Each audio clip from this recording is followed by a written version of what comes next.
একজন ইমাম যখন দাঁড়ায়, প্রথম মুসল্লি কাতার থেকে কতটুকু দূরত্বে দাঁড়াতে পারবে? একজন ইমাম থেকে মুসল্লিরা এক সাজদা পরিমাণ দূরত্বে তারা দাঁড়াবে, যাতে তারা সুন্দরভাবে সাজদা দিতে পারে। রাসূলুল্লাহ সাল্লাল্লাহু আলাইহি ওয়াসাল্লাম আনাস রাদিয়াল্লাহু তাআলা আনহুর বাড়িতে তিনি সালাত আদায় করেছিলেন। রাসূলুল্লাহ সাল্লাল্লাহু আলাইহি ওয়াসাল্লাম তিনি দাঁড়িয়েছিলেন, তারপরে পুরুষরা অর্থাৎ আনাস এবং পুরুষ শিশু যারা রয়েছে তারা দাঁড়িয়েছিলেন, সর্বশেষ মহিলারা দাঁড়িয়েছিলেন। এর অর্থ হচ্ছে যে কাতার হবে, মাঝখানে ফাঁকা জায়গা থাকবে যেন একজন সাজদা দিতে পারে। কিন্তু যদি খুব ভিড় হয় তাহলে সাজদা সংকীর্ণও করা যাবে, অথবা একজনের পিঠেও সাজদা দেওয়া জায়েজ রয়েছে। অতএব স্বাভাবিকভাবে আমরা এক সেজদা পরিমাণ দূরে থাকব। আর যদি অস্বাভাবিক কোথাও হয়, যেমন আমরা কোনো জনসংকীর্ণ জায়গায় যদি সালাত আদায় করি, সেখানে সাজদার জায়গা একটু কম হলে, অথবা একেবারেও যদি না থাকে, কারোর পিঠেও যদি সাজদা দেওয়া যায়, তাতেও জায়েজ রয়েছে। অনেক মানুষ মৃত্যুবার্ষিকী ও জন্মবার্ষিকী পালন করে, এগুলো কি জায়েজ আছে? এগুলো খানা খাওয়া কি জায়েজ? রাসূলুল্লাহ সাল্লাল্লাহু আলাইহি ওয়াসাল্লাম এবং আল্লাহ সুবহানাহু ওয়া তাআলা আপনাকে আমাকে মৃত্যুবার্ষিকী ও জন্মবার্ষিকী পালন করার কোনো অনুমতি প্রদান করেননি। রাসূলুল্লাহ সাল্লাল্লাহু আলাইহি ওয়াসাল্লাম তিনি সোমবারে রোজা রাখতেন।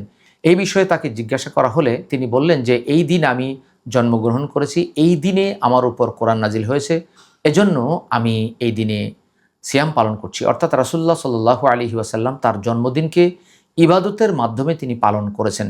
আমরা আমাদের জন্মদিন কোনো অবস্থাতেই পালন করতে পারবো না, কারণ আমাদের জন্মদিন পালনের কোনো অনুমতি আল্লাহ রাসূল সাল্লাল্লাহু আলাইহি ওয়াসাল্লাম আমাদেরকে দান করেননি। আমাদের দেশে বিভিন্ন জায়গায় দেখা যায় যে ইসালে সাওয়াব হয়, বা জন্মবার্ষিকী উপলক্ষে হ্যাপি বার্থডে টু কেক কাটে অনেকে, অথবা অনেকে মিলাদ মাহফিল করে।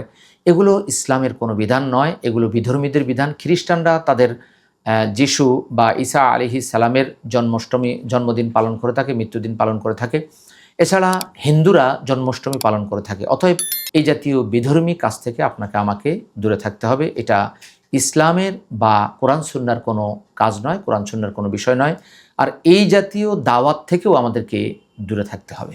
এর পরের প্রশ্ন হচ্ছে, রাস্তার পাশে পাহাড়ে পর্বতে গাছপালা থেকে লাকড়ি সংগ্রহ করা যাবে কি, যদি এগুলো সরকারি গাছ হয়? মূলত পাহাড়ে পর্বতে যে গাছগুলো রয়েছে এগুলো সরকারি, রাস্তার কাছে যেগুলো রয়েছে এগুলো সরকারি। অনেকে খড়ি কাটতে গিয়ে বা লাকড়ি কাটতে গিয়ে বড় বড় গাছও কেটে ফেলেন, এতে সরকারের বনাঞ্চলের অনেক ক্ষয়ক্ষতি হয়। এ কারণে অনুমতি ছাড়া এই জাতীয় গাছের লাকড়ি সংগ্রহ করা যাবে না। যদি সরকার অনুমতি দেয় তাহলে অবশ্যই সেগুলো কাটায় কোনো বাধা নেই, কিন্তু বিনা অনুমতিতে সেগুলো কাটা যাবে না। অনেক জায়গায় এরকম রাস্তার পাশে গাছের ডাল কাটতে গিয়ে অনেকে গাছকে মোটা করে ফেলেন বা গাছ উপড়ে ফেলেন, এটা গর্হিত একটি কাজ। কুরআন সুন্নাহ ফাউন্ডেশন, কুরআন সুন্নাহ ফাউন্ডেশন।